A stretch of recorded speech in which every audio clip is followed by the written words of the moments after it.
राति अधिया बीजेडी प्रचार को ग्रामवासी विरोध। प्रचार गाड़ी को विरोध कर ग्रामवासी और कांग्रेस कर्मी। उभय ग्रामवासी और बीजेडी कर्मी मध्य धस्ताधस्ती सूचना।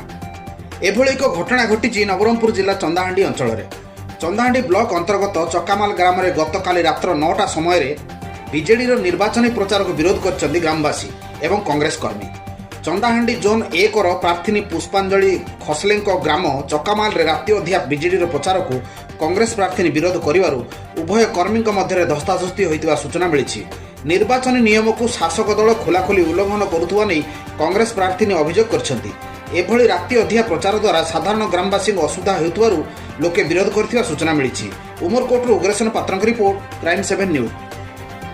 बहुत दुखर कथा मान्यवर रमेश चंद्र माझी आम गाँ को 9टा मध्य प्रचार करने आसते हेले परमिशन नहीं 9टा मध्य आम दृढ़ आंदोलन करी आम फेरी देलु जेहेतु परमिशन नहीं गाड़ी कैंडिडेटर परमिशन नहीं आग को आम जो गाँव से मान्यवर आसबे भोट भिक्षा करेंगे रात्रि समय आम आग को विरोध कर चलिए।